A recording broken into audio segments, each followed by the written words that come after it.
एक भक्त भगवान में कैसे रमता है, इस बात को समझाते हुए भगवान श्री कृष्ण छठे अध्याय के 32वें श्लोक में कहते हैं, आत्मौपम्येन सर्वत्र समम पश्यति योर्जुन सुखम वा यदि वा दुखम स योगी परमो मतः।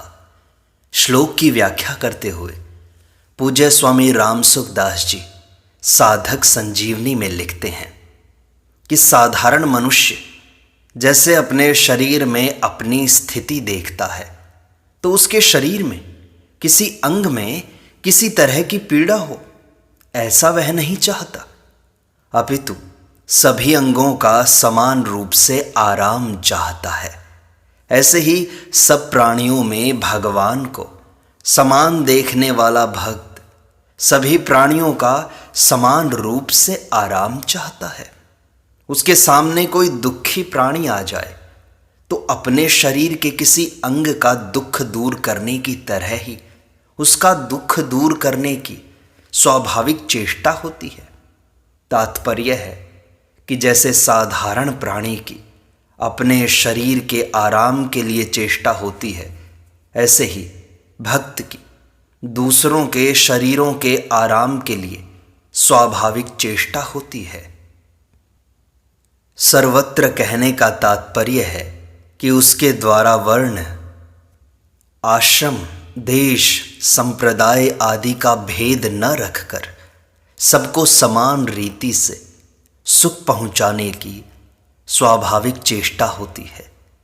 ऐसे ही पशु पक्षी, वृक्षलता इत्यादि स्थावर जंगम सभी प्राणियों को भी समान रीति से सुख पहुंचाने की चेष्टा होती है और साथ ही साथ उनका दुख दूर करने का भी स्वाभाविक उद्योग होता है। अपने शरीर के अंगों का दुख दूर करने की समान चेष्टा होने पर भी अंगों में भेद दृष्टि तो रहती ही है और रहना आवश्यक भी है। जैसे हाथ का काम पैर से नहीं किया जाता, अगर हाथ को हाथ छू जाए तो हाथ धोने की जरूरत नहीं पड़ती, परंतु पैर को हाथ छू जाए तो हाथ धोना पड़ता है। अगर मल मूत्र के अंगों को हाथ से साफ किया जाए तो हाथ को मिट्टी लगाकर विशेषता से धोना, निर्मल करना पड़ता है। ऐसे ही शास्त्र और वर्ण आश्रम की मर्यादा के अनुसार सबके सुख दुख में समान भाव रखते हुए भी स्पर्श अस्पर्श का ख्याल रखकर व्यवहार होना चाहिए। किसी के प्रति किंचित मात्र भी घृणा की संभावना ही नहीं होनी चाहिए।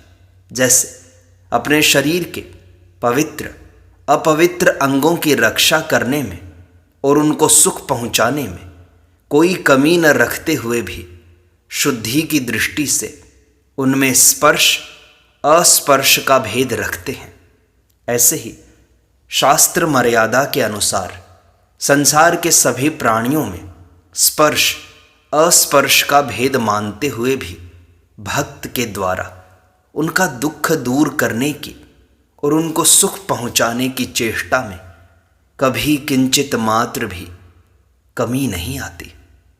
तात्पर्य है कि जैसे अपने शरीर का कोई अंग अस्पृश्य होने पर भी वह अप्रिय नहीं होता, ऐसे ही शास्त्र मर्यादा के अनुसार कोई भी प्राणी अस्पृश्य होने पर भी उसमें प्रियता हितैषिता की कभी कमी नहीं होती।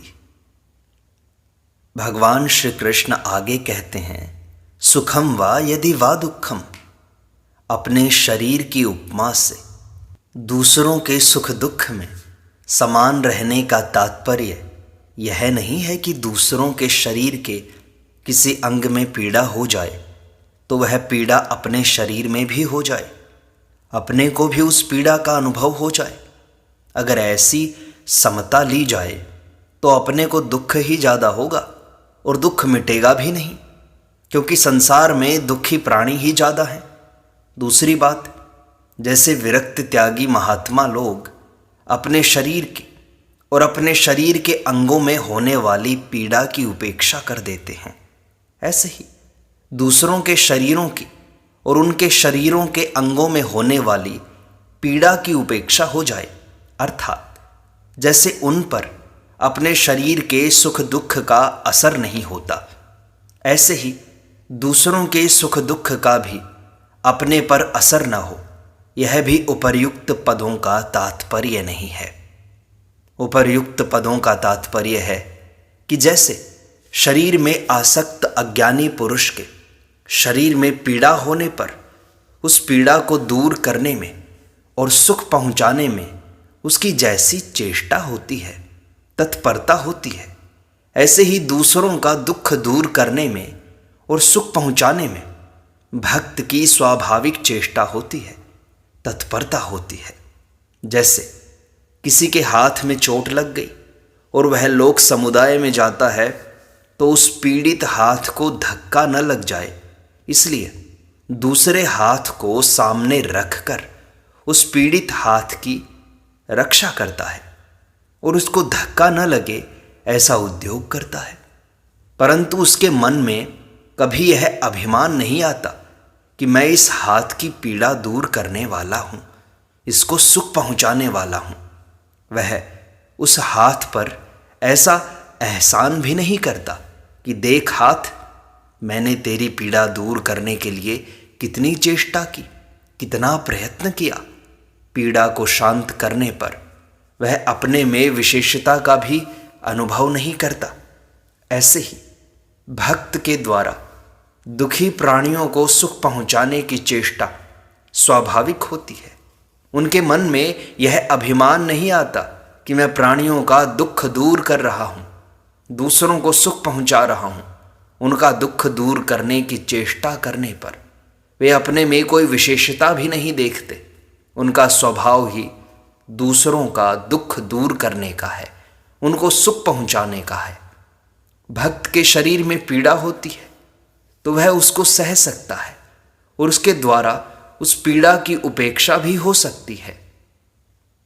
परंतु दूसरे के शरीर में पीड़ा हो तो उसको वह सह नहीं सकता, कारण कि जिसकी सर्वत्र भगवत बुद्धि है उस भक्त के अंतःकरण में तो पीड़ा सहने की शक्ति है, पर दूसरों के अंतःकरण में पीड़ा सहने की वैसी सामर्थ्य नहीं है।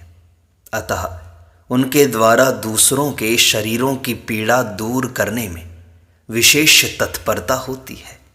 जैसे इंद्र ने बिना किसी अपराध के दधीची ऋषि का सिर काट दिया, पीछे अश्विनी कुमारों ने उसको पुनः जिला दिया, परंतु जब इंद्र का काम पड़ा तब दधीची ने उनको वज्र बनाने के लिए अपनी हड्डियां दे दी।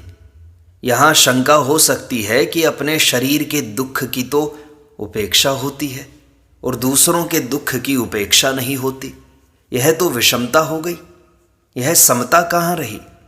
इसका समाधान है कि वास्तव में यह विषमता समता की जनक है, समता को प्राप्त कराने वाली है।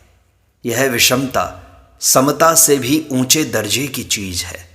साधक साधन अवस्था में ऐसी विषमता करता है तो सिद्ध अवस्था में भी उसकी ऐसी ही स्वाभाविक प्रवृत्ति होती है, परंतु उसके अंतःकरण में किंचित मात्र भी विषमता नहीं आती।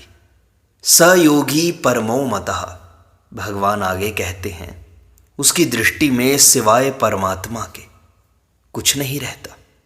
वह नित्य योग परमात्मा के नित्य संबंध और नित्य समता में स्थित रहता है, कारण कि सर्वत्र भगवत बुद्धि होने से उसका परमात्मा से कभी वियोग होता ही नहीं और वह सभी अवस्थाओं तथा परिस्थितियों में एक रूप ही रहता है।